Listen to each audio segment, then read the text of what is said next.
어제 우리가 보았던 말씀의 결론부에 해당하는 말씀입니다.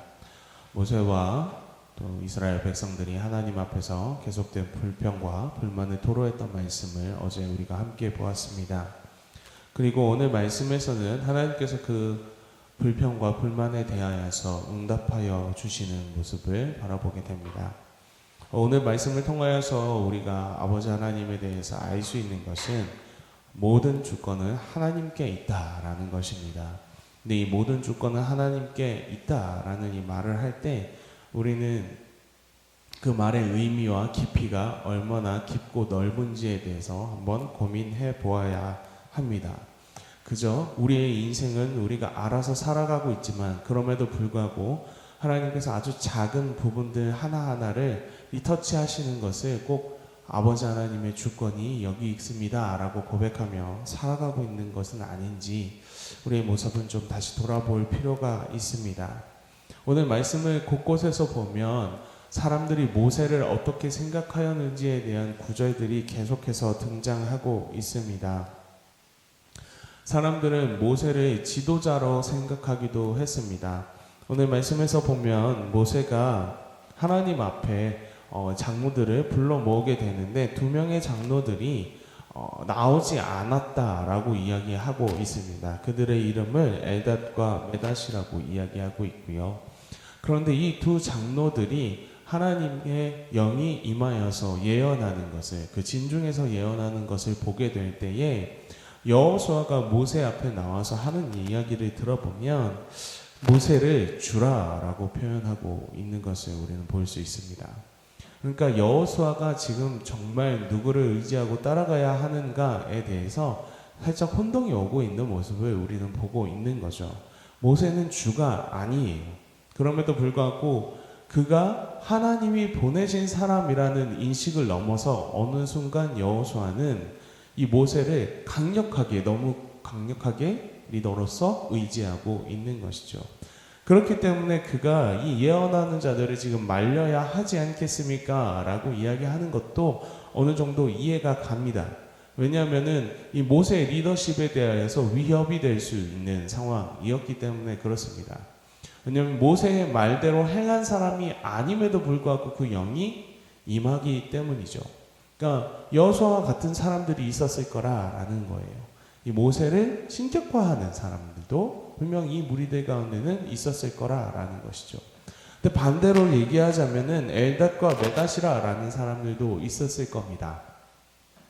그들은 여호수아를 아마 인정하지 않았을 것으로 보입니다. 왜냐하면 백성들의 장로들은 다 모이라고 이야기하는 이 모세의 부름에 오늘 응답하지 않았기 때문에 그렇습니다.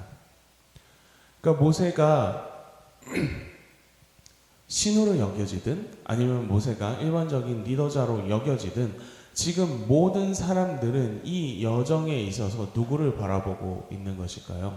바로 모세를 바라보고 있다라는 거예요. 그러니까 우리의 눈에 보이는 것에 집중하는 것이 사람이라는 것이죠. 그 광야의 여정을 지나가면서 결국 우리의 눈에 보이는 것은 모세밖에 없는 겁니다. 그렇기 때문에 사실 하나님이 주권자가 아니라 지금 모세가 주권자인 거예요. 이들이 말은 하나님에 대해서 이야기하고 있지만 사실 모세에게 이 모든 이야기들을 집중하고 있는 것이죠. 그런데 하나님께서는 그 문제들을 먼저 이 70장로들을 다 모으고 그들이 예언하게 하심으로써 풀어버리시는 겁니다.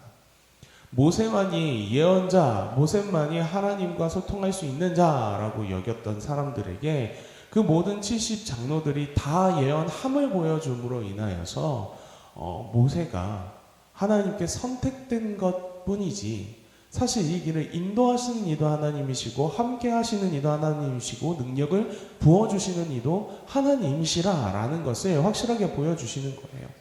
그러니까 모세는 하나님께서 택하신 자일 뿐 언제든 하나님은 누구든 택하실 수 있다라는 것이죠. 심지어 어떻게 해요? 하나님 앞에 나오지 않았던 자, 즉 하나님께 순종하기를 어떻게 보면 거부했던 자들조차도 하나님의 영으로 휩싸여 버리시면 그들이 예언할 수밖에 없는 상황에 처할 수도 있는 그만큼의 능력을 가지고 계시고 참으로 우리를 인도하고 계신 이가 하나님이시라라는 것을 말씀에서 오늘 보여주고 있는 거예요. 그러니까 하나님께서 우리를 사로잡고자 하시면 우리는 사로잡힌 바 되어서 하나님에 의하여서 그렇게 움직일 수밖에 없는 자라는 것이죠. 그러나 지금까지도 그러하였고 이 모세를 통해서 인도하시는 하나님의 그 모습들은 무엇이냐면 우리를 그렇게 강제하길 원하시지 않는다라는 거예요. 다만 지금 이 모든 불평과 불만들이 어디에서부터 비롯되었는가? 하나님이 자신들의 눈에 보이지 않음으로 인하여서 벌어지는 일이라는 거예요. 하나님을 따라서 걸어간다라고는 하지만 실질적으로 보이는 하나님이 아니라 그 하나님이 일으키신 증상들만 있을 뿐이에요. 그렇기 때문에 사람들은 점점 자신의 주변에 있는 인물들에게로 눈을 돌리는 거죠. 하나님은 분명하게 이야기하시는 거예요. 내가 이렇게 너희들을 어렵게 인도하는 이유가 있다라는 거예요. 하나님은 단지 70인뿐만 아니라 여기에 있는 이 60만이 되는 모든 이스라엘을 한 번에 영적으로 사로잡아 버리실 수 있는 분이에요. 그렇다고 한다면 그들은 강제로 하나님 앞에 예언하며 기도하겠죠. 오늘 말씀에서 분명히 이야기하는 것은 그들이 예언하기를 시작했지만 그 이후로 예언하지 않았다라는 거예요. 예언을 하게 하시는 이도, 예언을 멈추게 하시는 이도 하나님이시라라는 거예요. 휘어잡으시는 이도, 손을 내어놓으시는 이도 하나님이시라 이거예요. 이스라엘은 이제 이것을 깨달아 가야 하는 것입니다. 때문에 하나님은 오늘 예언을 통하여서 예언 같은 말씀을 우리에게 행하고 계신 것이지요. 그리고 나서 그들이 원하는 것들을 또한 하나님께서 이루어 주십니다. 그들이 원하는 것이 무엇이었습니까? 이 만나 외에 다른 자신들이 먹고 즐겼던 것들, 소위 이야기하자면 고기를 먹고 싶다라고 이야기하는 것 아니었습니까? 그래서 메추라기를 하나님께서 보내주시는 겁니다. 그런데 이 메추라기가 가득가득 찰 때에, 즉 이스라엘 백성이 그 원하였던 소망처럼 이 메추라기가 가득하게 땅에 넘치게 될 때에 그들이 그것을 잡아서 취하고 그것을 자신의 이 사이에 씹기 바로 그 전에 씹지도 못했을 때 하나님께서 큰 재앙을 그들에게 내리셨다라고 말씀은 이야기하고 있습니다. 어떤 재앙인지 우리는 알지 못합니다.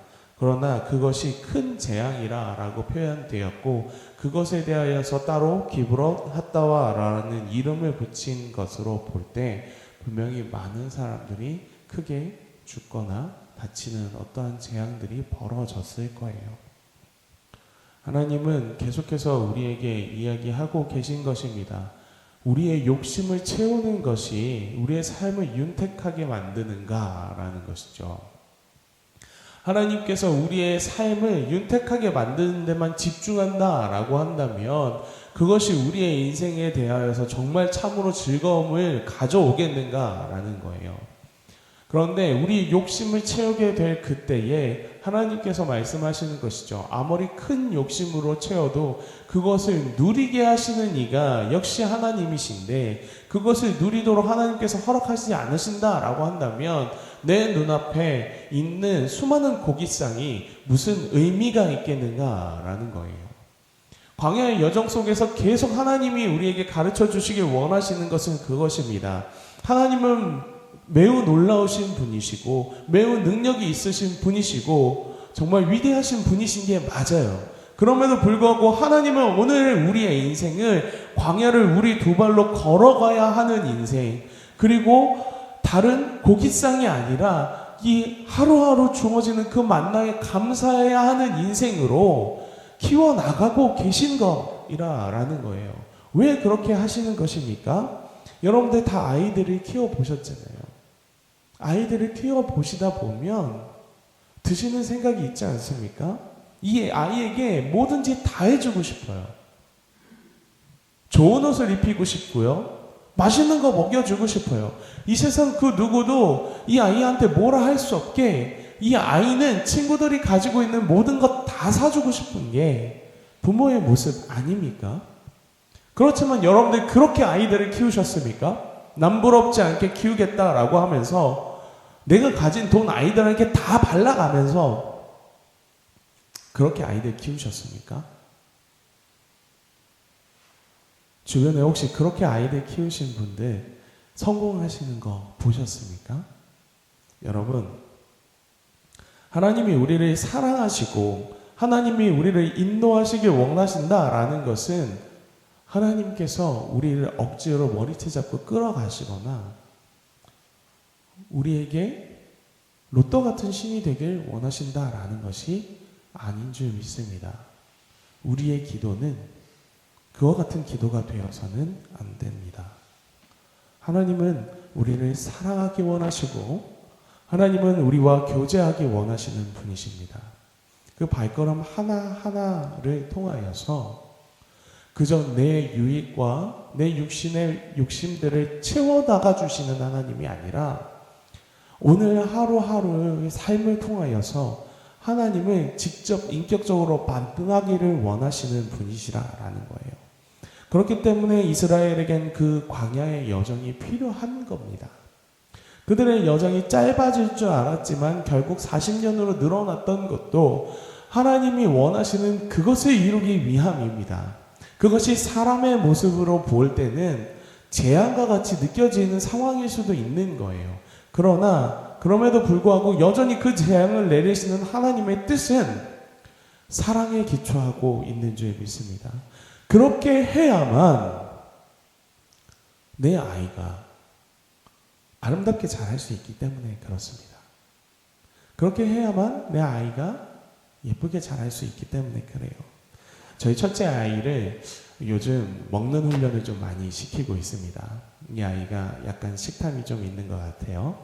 그래서 정말 맛있는 음식이 나오면 그 음식을 다 같이 나눠 먹음에도 불구하고 정신을 차리지 못하고 그 음식을 먹어요. 그러면 어떻게 하는 거예요? 이 아이에게 음식을 제한하는 거예요. 이만큼만 먹어. 그리고 계속 이 아이에게 얘기하는 거예요. 내가 엄마 아빠가 이거 못 사주는 사람 아니라고. 엄마 아빠가 이거 얼마든지 사줄 수 있다고. 그렇지만 네가 뭘 알아야 돼요?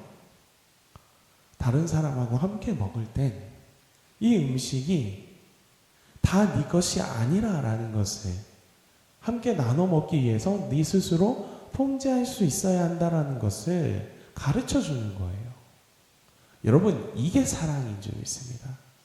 좋아한다고? 아, 그러면 매일매일 이걸로도 꽉꽉 채워줄게. 매일매일 먹어. 더 먹고 싶은 거 있으면 얘기해. 매일매일 엄마 아빠가 다 사줄게. 원하는 대로 이렇게 배 터질 때까지 먹게 해줄게. 이게 사랑이 아니라라는 거죠. 하나님은 오늘 그것을 말씀을 통해서 계속 우리에게 보여주시는 거예요. 얼마든지 머리채 끌고 가실 수 있는 분이에요. 그러나 그렇게 하지 않으셨다라는 거예요. 얼마든지 원하는 거 다 때려 부어 주실 수 있는 분이에요. 그러나 그것이 너에게 절대 유익이 되지 않을 것이다 라는 것을 가르쳐 주시는 거예요. 그리고 이제 이 광야의 여정들 속에서 그렇다면 우리가 어떻게 걸어가야 할까? 어떻게 하나님을 의지하며 갈 수 있을까? 어떻게 하면 하나님을 사랑할 수 있을까? 그것을 가르쳐 주시는 여정이 이제 광야의 여정이 되는 줄 믿습니다. 여러분, 우리는 무엇을 위하여 구하고 있는가? 아버지 하나님을 어떻게 느끼고 어떻게 기도하고 있는가 늘 고민해 보셔야 합니다. 아버지 하나님께서 우리를 사랑하신다고 하시는데 그 사랑을 느끼는 방식이 내 육신의 메추라기들이 채워지는 것에 있다라고 한다면 여러분, 우리는 아직 하나님의 그 사랑을 제대로 알고 있지 못한 것이에요. 하나님의 사랑은 그런 것이 아닌 줄 믿습니다.